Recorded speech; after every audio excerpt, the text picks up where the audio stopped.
दोस्तों, अगर आपका खाता बैंक में है, वो बैंक चाहे प्राइवेट हो चाहे नेशनलाइज्ड हो, या कहीं आपका कहीं निधि बैंक में आपका कहीं खाता हो, कहीं भी अगर खाता खुलवाएं तो कम से कम एक खाता इंडियन पोस्टल पेमेंट बैंक में आपका एक खाता एटलीस्ट होना ही चाहिए। ठीक है, और ये किस लिए महत्वपूर्ण है आज के वीडियो में आपको बताऊंगा। ये कितना ज़्यादा फायदेमंद आपको और आपके परिवार के लिए।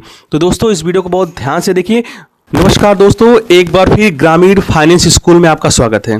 दोस्तों, मैं बता चुका हूं कि हमारे चैनल का मिशन ही है कि जो भी भाई गांव देहात में रहते हैं उनको फाइनेंस की जानकारी, बीमा क्षेत्र की जानकारी, बैंकिंग क्षेत्र की जानकारी, शेयर की जानकारी, डिवेंचर की जानकारी, पोस्ट ऑफिस की जानकारी, LIC की जानकारी, मतलब कहीं भी जहां भी पैसे का इन्वेस्टमेंट विनियोग से संबंधित कोई मुद्दा है, उन मुद्दों से संबंधित वीडियो मैं इस चैनल पर लेके आता हूं।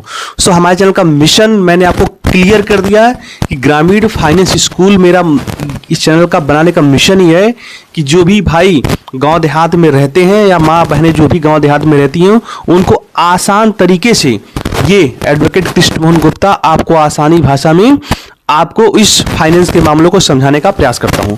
तो दोस्तों, बेसिकली आज की अगर हम बात करें तो एक सबसे अहम और इंपॉर्टेंट जानकारी मैं लेके आपके सामने आया हूं। ठीक है ना, क्योंकि आज ऐसी बहुत सारी जानकारियां, बहुत सारी सरकार की स्कीमें ऐसी हैं कि जो कि एक आम नागरिक मतलब है कि जो सबसे बैकवर्ड गांव में या इलाके में या अनपढ़ है, उसको भी इसकी जानकारी नहीं हो पा रहा है। तो दोस्तों, हमारा मिशन है कि उनको भी जानकारी पहुंचाना। सो दोस्तों, सरकार की एक बहुत बड़ी स्कीम, ठीक है, मेरा वीडियो बनाने का मतलब केवल उस स्कीम, उस योजना को रिकॉल कराना, एक तरह से आपको अपडेट कराना। हो सकता है कि आप इसको जानते हो या नहीं जानते हो, तो आपके लिए बहुत ज्यादा एक अहम साबित होगा ये वीडियो। तो दोस्तों, सरकार ने 15 जुलाई 2022, ध्यान दीजिएगा दोस्तों, 15 जुलाई 2022 को एक स्कीम लाई थी। ठीक है, उस स्कीम का नाम था इंडिया पोस्ट इंश्योरेंस स्कीम। ठीक है ना, मतलब कि भारतीय पोस्ट बीमा योजना। ठीक है ना, ये योजना लाई थी इंडिया पोस्ट इंश्योरेंस स्कीम। ठीक है, अब सबसे इंपॉर्टेंट बात यह है कि अगर आपका बैंक में खाता है, अगर आपका कहीं भी किसी संस्था में खाता है, भाई बैंक में खाता है, एयरटेल पेमेंट बैंक में खाता है, या LIC में खाता है, या प्राइवेट सेक्टर बैंक में खाता है, मतलब कहीं भी अगर खाता है तो एक खाता आप अपना रखिए। कहां पे रखिए? इंडिया पोस्ट में या इंडिया पोस्टल पेमेंट बैंक में। इस बात को आपको ध्यान देना है। देखिए, दो एक इंडिया पोस्ट हो गया, इसको बोलते हैं पोस्ट ऑफिस। ठीक है, डाकघर में खाता। दूसरा हो गया कि इंडिया पोस्ट पेमेंट बैंक। दोस्तों, ध्यान देने की यहां आवश्यकता है। ठीक है ना, एक होता है कि हमारा पोस्ट ऑफिस में खाता होना, ठीक है, एक होता है इंडिया पोस्ट पेमेंट बैंक। क्योंकि देखिए, बहुत सारे हमारे ऐसे दोस्त हैं कि वो कंफ्यूज थे इस स्कीम को पाने के लिए खाता कहां खुलवाएं। ठीक है, अब बहुत लोग कंफ्यूज कर देते हैं। ठीक है ना, आपका खाता इंडिया पोस्ट में नहीं, अभी जो सरकार ने इंडिया पोस्ट को डिजिटलाइज किया है एज बैंक, वो इंडियन पोस्ट पेमेंट बैंक। ठीक है, सब इसी का ही है। ठीक है, संस्था इसी का है, सेगमेंट कर दिया उसको बैंक के तरह कि लोग, क्योंकि पोस्ट ऑफिस लोग जानते थे खाली भाई वहां पत्र आता है, पत्र जाता है, इन सब चीजों के मुद्दों के लिए वो पोस्ट ऑफिस था। लेकिन नहीं, अब सरकार ने उसको इतना डिजिटलाइज कर दिया। देखिए, नाम ही लिख दिया कि इंडिया पोस्ट पेमेंट बैंक। भैया, बैंक लगा दिए हैं, अब यहां पे अपना खाता खोलिए। ठीक है, अपना आप सेविंग अकाउंट खुलवाइए, आप यहां से चेकबुक ले सकते हैं, आप यहां से डेबिट कार्ड ले सकते हैं, आप यहां से मतलब कि ATM कार्ड, आपको सब कुछ यहां से मिलने वाला है। ठीक है, लाइक जो नॉर्मल बैंक होते हैं, बैंक के तरह आपको सारी सुविधाएं आपको पोस्ट ऑफिस में मिलेगी, ठीक है। लेकिन मामला ये फंसता है कि लोग बैंक में खाता खुलवाते हैं ज्यादातर लोग कि भाई लोन भी मिलेगा, ठीक है। इसलिए क्योंकि देखिए इंडिया पोस्ट पेमेंट बैंक आपको लोन नहीं देता है, लोन बिल्कुल नहीं देता है, इसलिए सुरक्षित है। अगर आप हमसे अगर आप पूछोगे कि सर सेफ क्या है, तो हम कहेंगे इंडियन पोस्ट पेमेंट बैंक आपका सुरक्षित है। जो भी संस्था आपको लोन नहीं दे रही है वो सुरक्षित है, सीधा बात समझिए, ठीक है। जो भी संस्था अगर आपको लोन दे रही है वो सुरक्षित नहीं है, ठीक है, क्योंकि घाटा होगा तो रिकवरी करेगा वो, कहीं ना कहीं वो दिवालिया किसी दूसरे स्टेज पे आने के लिए वो कहीं ना कहीं हमारे पैसे डूब भी सकते हैं, मतलब ये समझिए। तो एक मोटा मोटा दिमाग में आया ना आपको। अब आप इस चीज को दिमाग लगाएंगे, अच्छा जी कौन कौन संस्था लोन देता है, जो लोन कम देता है सरकार की संस्था वो बहुत ज्यादा सुरक्षित है। सुरक्षित सब है, मैं फिर कह रहा हूं सुरक्षित बैंक भी है, लेकिन हम कहते हैं बहुत ज्यादा सुरक्षित, ठीक है। तो हम कह सकते हैं ये, अगर दोनों कंपेयर करते हैं ये हम ज्यादा कह सकते हैं, ठीक है ना, सुरक्षित ये भी है, ठीक है।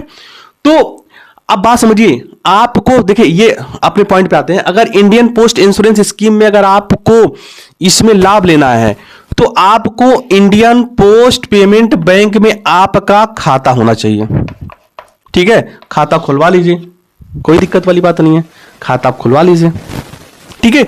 और आपको 10 लाख का आपको बीमा मिल रहा है सर, 10 लाख को बीमा मिल रहा है, ठीक है।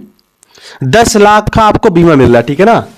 इसे ध्यान दीजिए, इंडियन पोस्ट इंश्योरेंस स्कीम में उन्हीं लोग का बीमा हो सकता है, या वही लोग इस स्कीम को ले सकते हैं जिनका खाता already Indian post payment bank में चल रहा है, ठीक है। तो इसलिए खाता अगर जो है तो वो लोग बहुत ध्यान दें, 10 लाख का बीमा आपका हो रहा है, और इसके लिए प्रतिवर्ष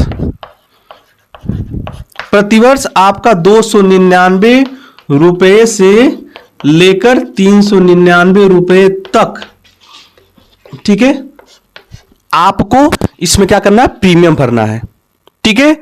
और किस उम्र वालों का हो सकता है ये बीमा, उम्र के लिए देखिए तो उम्र रखा गया है 18 वर्ष से 55 वर्ष, ठीक है। 18 वर्ष से 55 वर्ष के अगर आप हैं तो ये इंडिया पोस्ट इंश्योरेंस स्कीम का 10 लाख का बीमा अपने नाम पे आप ले सकते हैं, एक बात, ठीक है। अब देखिए ये तो ठीक है, यहां तो बात समझ में आई। इसके फायदे क्या हैं, इस बीमा के फायदे क्या हैं? इस बीमा के फायदे ये हैं, अगर इनकेस अगर एक्सीडेंट होता है अगर एक्सीडेंट होता है, और अगर ओपीडी आईपीडी, ठीक है, ओपीडी का मतलब अगर डॉक्टर से सलाह लेके, अगर एक्सीडेंट के मामले में अगर डॉक्टर से सलाह लेके हमारा दवा चल रहा है तो आपको 30,000 रुपए मिलते हैं, ठीक है। और आईपीडी अगर वहां पे आप भर्ती हो गए, ठीक है, भर्ती हो गए, इसके बाद आपका इलाज चल रहा है तो सरकार आपको 60,000 रुपए दे रहा है, ठीक है। ये बात समझ में आ गई।